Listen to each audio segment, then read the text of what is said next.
करवा चौथ या कराका चतुर्थी उत्तरी और पश्चिमी भारत की हिंदू महिलाओं द्वारा कार्तिक के हिंदू चंद्र महीने पर अक्टूबर या नवंबर में मनाया जाने वाला एक त्योहार है।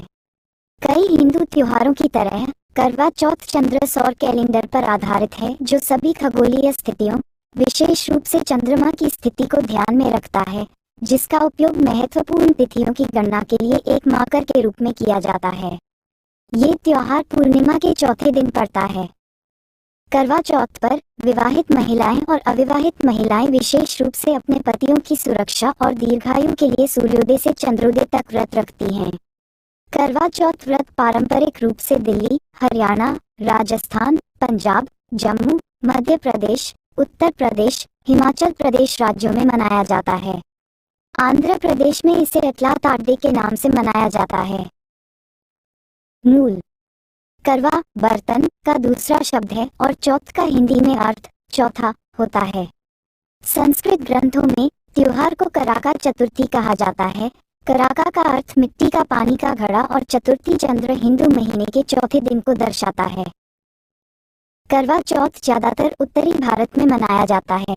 एक परिकल्पना यह है कि सैन्य अभियान अक्सर पुरुषों द्वारा दूर दराज के स्थानों पर चलाए जाते थे, जिसके तहत पुरुष अपनी पत्नियों और बच्चों को घर पर छोड़कर युद्ध के लिए निकल जाते थे। उनकी पत्नियां अक्सर उनकी सुरक्षित वापसी के लिए प्रार्थना करती थीं। ये त्योहार गेहूं की बुआई के समय के साथ भी मेल खाता है। मिट्टी के बड़े बर्तन जिनमें गेहूं रखा जाता है, उन्हें कभी कभी करवा भी कहा जाता है। इसलिए इस मुख्य रूप से गेहूं खाने वाले उत्तर पश्चिमी क्षेत्र में अच्छी फसल के लिए प्रार्थना के रूप में उपवास शुरू हुआ होगा। इस त्योहार की उत्पत्ति के बारे में एक और कहानी स्त्री मित्रता के बंधन से संबंधित है। व्यवस्थित विवाह की प्रथा प्रचलित होने के कारण नवविवाहिता को अपने पति और ससुराल वालों के साथ रहना पड़ता है।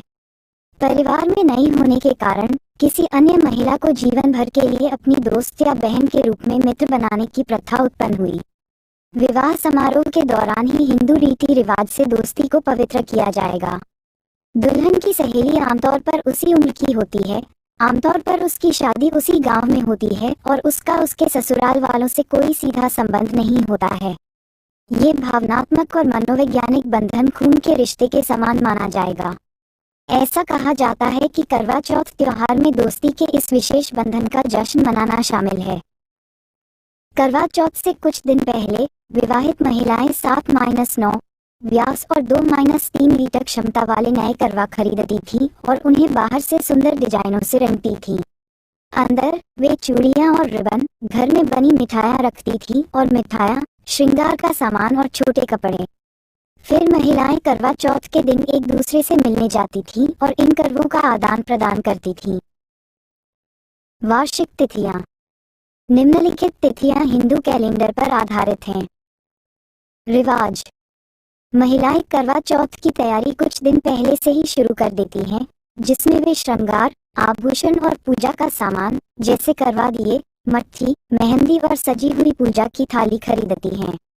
स्थानीय बाजारों में उत्सव जैसा माहौल हो गया है क्योंकि दुकानदार अपने करवा चौथ से संबंधित उत्पादों को प्रदर्शित कर रहे हैं।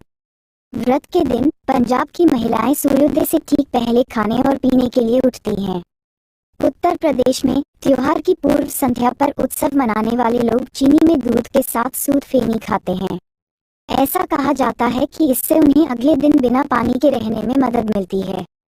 पंजाब में सरगी भोर से पहले के भोजन का एक महत्वपूर्ण हिस्सा है और इसमें हमेशा फेनिया शामिल होता है।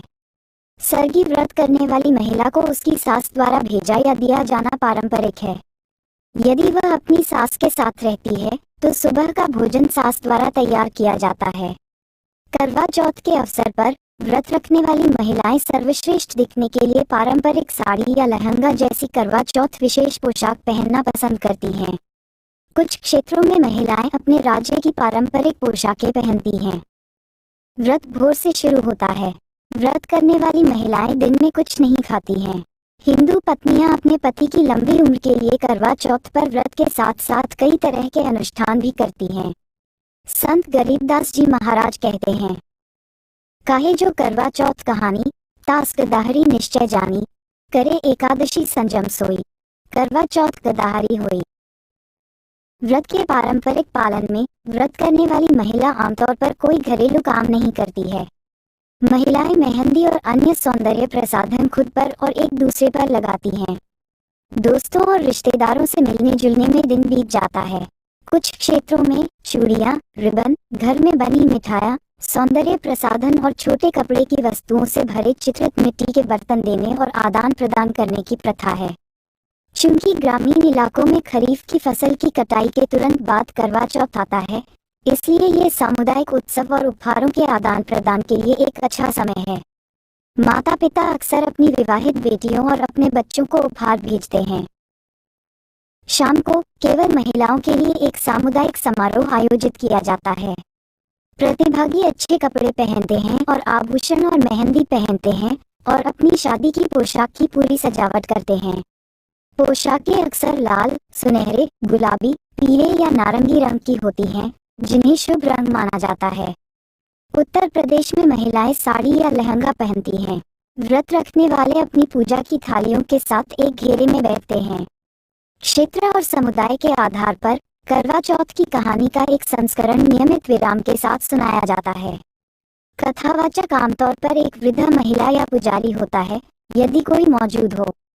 करवा चौथ पूजा गीत सामूहिक रूप से गाया जाता है। उत्तर प्रदेश के कुछ भागों में गायक विराम के समय फेरियां प्रस्तुत करते हैं, जबकि अन्य हिस्सों में महिलाएं कहानी सुनते समय अपने हाथों में कुछ चावल आदि रखती हैं। पहले 6 में व्रत की कुछ गतिविधियों का वर्णन है और 7वें में व्रत के समापन के साथ उन प्रतिबंधों को हटाने का वर्णन है।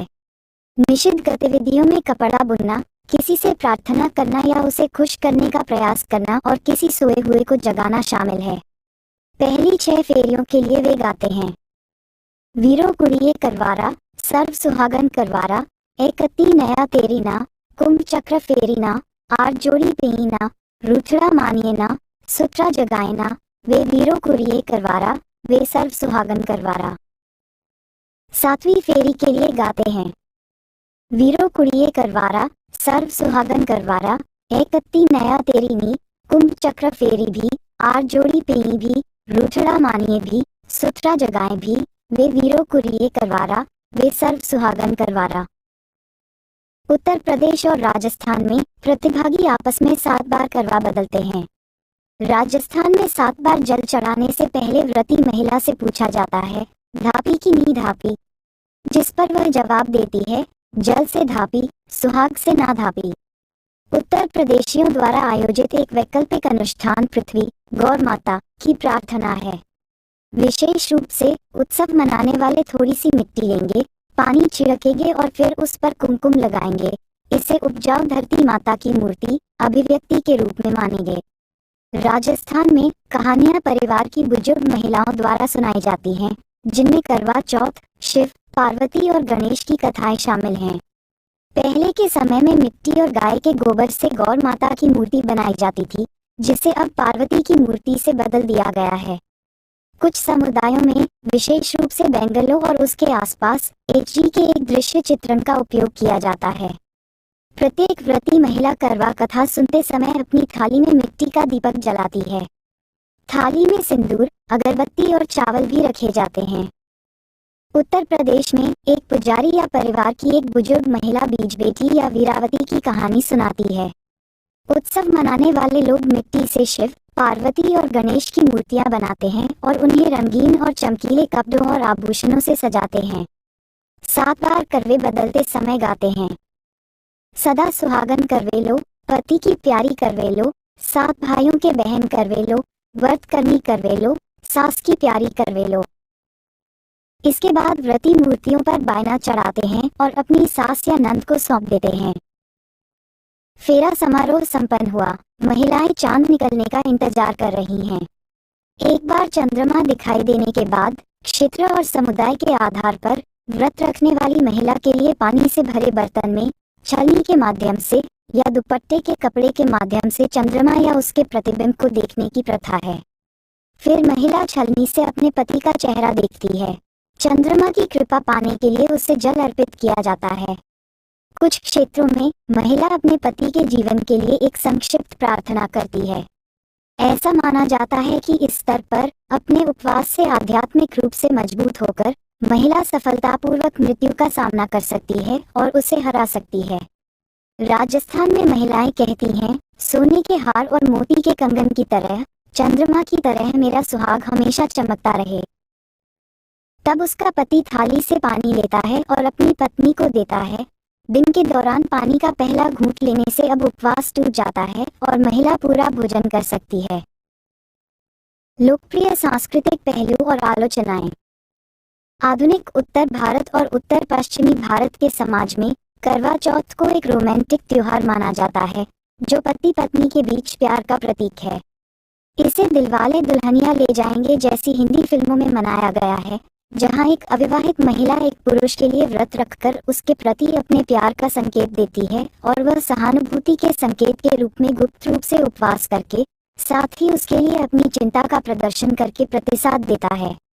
दिन के दौरान और चंद्रोदय के समय उसे खाना खिलाकर उसका उपवास तोड़ना, और बागबान, जिसमें एक आदमी अपनी बुजुर्ग उपवास करने वाली पत्नी को टेलीफोन पर उपवास तोड़ने के लिए मनाता है क्योंकि वे अपने लापरवाह बच्चों से अलग हो गए हैं। मशहूर हस्तियों के समाचार कवरेज में कभी कभी किसी अविवाहित सार्वजनिक व्यक्ति द्वारा व्रत रखने पर प्रकाश डाला जाता है क्योंकि यह एक मजबूत और संभावित स्थायी रोमांटिक लगाव का संकेत देता है। वैलेंटाइन डे की तरह अनासक्त महिलाओं को एक रोमांटिक साथी की कमी तीव्रता से महसूस हो सकती है। इस क्षेत्र में विज्ञापन अभियानों में इस त्योहार का बड़े पैमाने पर उपयोग किया जाता है।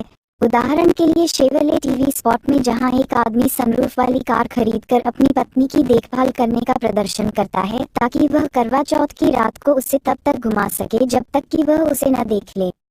इसके माध्यम से चंद्रमा। बॉलीवुड की बदौलत करवा चौथ अब केवल उत्तर भारतीय त्योहार तक सीमित नहीं रह गया है।